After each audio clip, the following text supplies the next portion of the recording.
All right, here we go. 365 Sports with Hall of Fame columnist Barry Tramel, the Tulsa World, covering Oklahoma, the state, and also both the conferences attached with Oklahoma now in the SEC, Oklahoma State in the Big 12. Barry, thanks for your time.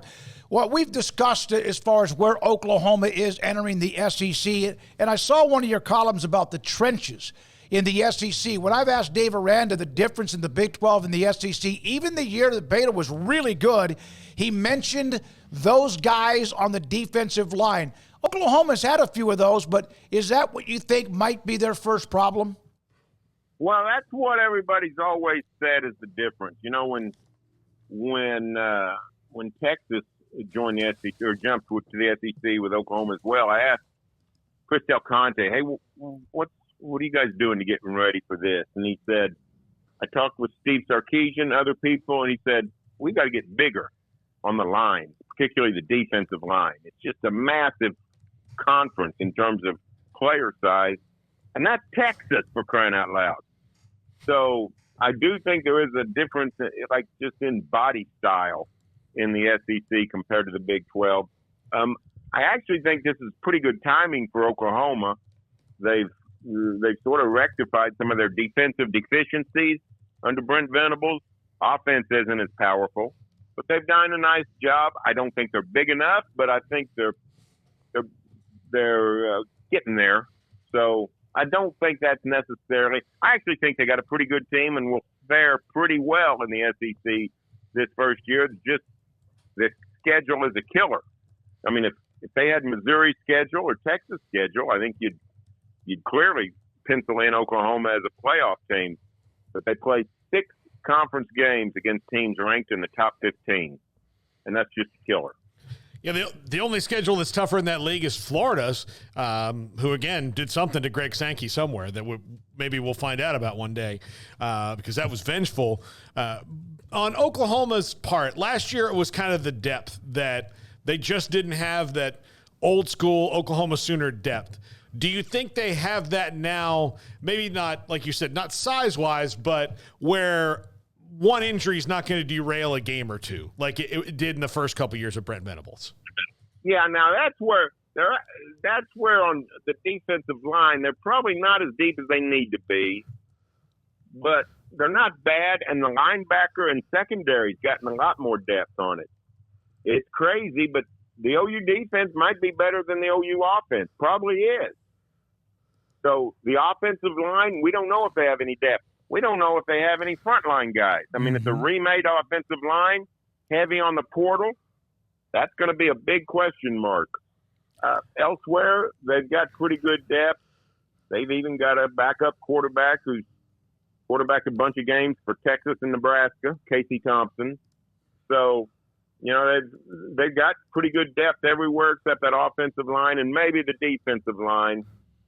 But, you know, the truth is, I think Texas is a little bit in the same boat. They don't really know exactly what they're in for. They think they're going to be able to hold up, and I believe they are. I think sometimes SEC prowess is overrated, but it is a good conference. It is the best conference. It's a tough conference, especially when the schedule doesn't break your way. But I think Sooners and Longhorns will be able to acquit themselves fairly well. Yeah, there's a reason why Oklahoma's been good other than Schnellenberger and John Blake and maybe a couple of other years, even Venables' first year. They've been good for like 100 years. They're going to continue to be good. Might have to, like you said, react accordingly along the way. So Oklahoma State, Mike Gundy. Here we are. You have Utah, K-State, like 1 and 2, whatever it is. Kansas getting a lot of love. Oklahoma State's in that conversation.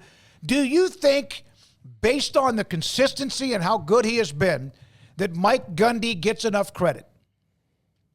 You know what? I actually think he does outside the state of Oklahoma, and I'm not sure about the state of Texas. You guys would know more about that than me. But my impression is Gundy's overshadowed in his own state by that Oklahoma monster. You know, he doesn't have a great record against the Sooners. I think he's 14-5. Is that right? I think he's 14-5 against OU. No. 2 of those were Les Miles. So I think he's I think he's. I meant 5-14, but I Right. think he's 3-16. I think he's 3-16 in Bedlam. So that hangs around his neck like a millstone. But around the nation, people don't think of OU dominating OSU in Bedlam. They just think, what a great game, because it's often a thriller. It's been game day 4 times, I think, in the last 12, 13 years. So it's really, Gundy has elevated the program nationally, and I think gets a lot of credit and he's got a lot of status around the nation, just not sometimes in his own state. Barry Tramel with us, the Tulsa World with 365 Sports. Barry, Alan Bowman is old enough to where I'm sure he has conversations about homeowners insurance and, where the best chiropractors are. And he's the quarterback again. He's not been healthy all through a year except for last year. How do you feel about their quarterback depth behind him should the injury bug jump up and bite them again? Well, it's unproven. They got a third-year guy who started 4 games over the last 2 years, Garrett Rangel. He's been okay, nothing special. They've got a promising second-year guy, Zane Flores, who looks really good, maybe the quarterback of the future, but you really don't know. So they don't, it's untested. Bowman is, I don't know if he's 24 yet, but he's about to be, or, he's a 7th-year guy. So if he's not 24, he ought to be. And the strange thing is he's surrounded by a bunch of old guys. On his offensive line are 4 6th-year guys and a 5th-year guy and a 4th-year transfer from Arizona State. It's one of the oldest teams in America. The offensive line average age of the guys that are going to play is 23.6. So this is an old team. He's not even the only 7th-year guy on the team. You got a linebacker, Justin Wright, who is a 7th-year guy too. So Bowman's seen it all. Bowman is old enough. He actually quarterbacked the game against Kyler Murray back in the Tech OU days of 2018.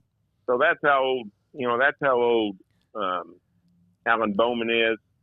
He's a good, solid quarterback. He's not special. He's not fantastic, but he might be what this team needs. With Ollie Gordon running the ball, they just need a guy that can throw some passes and not throw the ball to the other team. Bowman is great at not taking sacks. He occasionally throws picks. I'd recommend that this year, but so far, he's done a good job, and he stays healthy. Last season by getting rid of the ball, I assume he's going to do the same thing. Barry, did you ever find out on the Texas-Oklahoma story 3 summers ago in 2021, who actually made the first contact with the SEC? Was it Oklahoma, but they knew they needed Texas to go with them, or was it Texas and they also wanted to make sure they didn't take all the fall, which they ended up pretty much doing anyway, and they wanted Oklahoma to go with them, knowing that both had to go together? I do not know. I've seen enough reports and speculation from people I trust that say it was Texas. Texas had more reason to go. OU went for financial reasons. Texas went for political reasons. The Longhorns, were tired of the Aggies having sort of the status of the SEC. Texas football wasn't going great, as we know, since A&M joined the SEC. Not that A&M was knocking it dead. OU went for financial reasons, worried about the Big 12 future payouts. So they went for different reasons, but I don't think they wanted to go alone. I think they wanted to go together. And I do think it was a collaboration. I don't know that Texas set it up and then said, hey, we got this deal for you, or the opposite. I think they talked to each other before they talked to Greg Sankey, is my guess. So I think they were partners completely, but I suspect it was more Texas's idea. This was actually, in many ways, this was the golden era of Oklahoma sports these last 10 years in the Big 12. I mean, football was great. They made 4 of the last 6 playoffs. Or at the time made the decision, OU had made 4 four of the last six college football playoffs.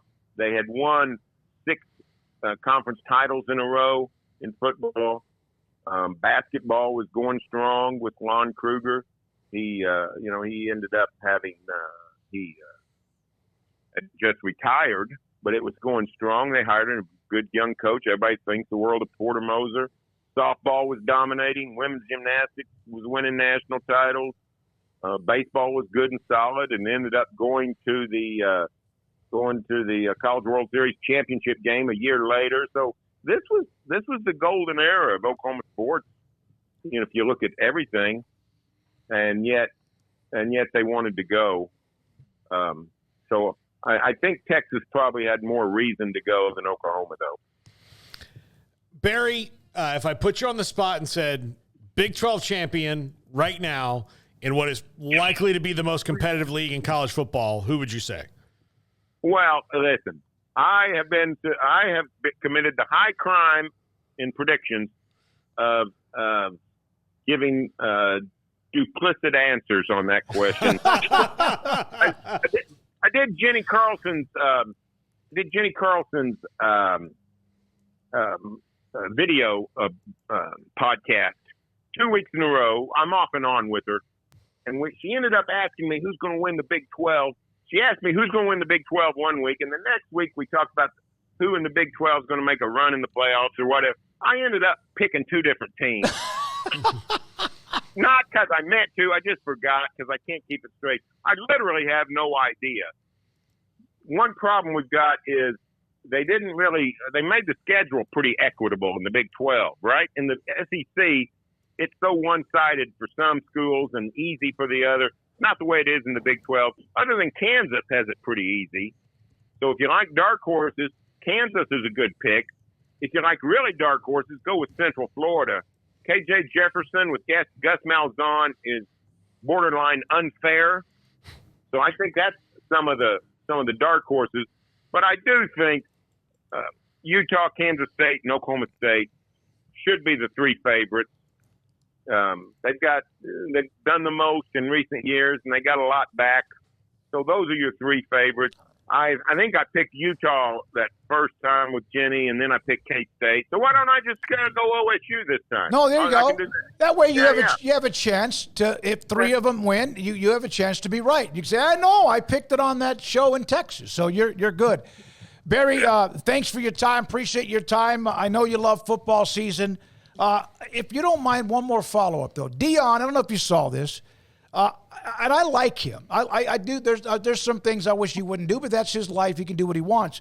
But he had a press conference, and he kind of challenged a reporter, a columnist, which is you've been that way. You've been one forever, 40-something years, whatever, about why did you do this? You don't like us or whatever. It's one of those things you wish they could have maybe gone off to the side, which maybe they're going to do. What would you have done in that situation had you been questioned like that? Well, I don't know. He sort of did that in Vegas at Big 12 Media Days. Same general thing, maybe not as confrontational. I find Deion almost, I don't know, I don't want to use the wrong word, but he seems to have a personality disorder. He can be so charming for long stretches, and then all of a sudden, the world's against me and everybody hates me, and that's okay because we're going to do great. And it's just so off-putting when he's got everybody on his side. So, I don't know. I've dealt with, lots of situations, Russell Westbrook foremost among them, and just letting it roll off my back is the best way to go, I think. But with Deion, I just, I don't know what his deal is. I'm impressed by the excitement he's brought to Colorado because I've sort of followed him because, I've been covering him since 1980, 1979. Chuck Fairbanks went up there and had 3 disastrous years. I remember press conference with Chuck Fairbanks when he came down to Owen Field for a game in 1979. But I don't know that he's building a solid program. It does not look to me like this is a stable thing, what he's putting together. I'm not convinced he's going to be here next year. This looks like a platform for his sons is what Colorado football looks like to me. So I would not. If I was a rider in the Boulder market, I would be happy he was there, but I would not be counting on him being there for long. Barry, thanks for your time, man. Appreciate it. Have a great weekend and football season. We'll have you on again down the road. Barry Tramel from the Tulsa World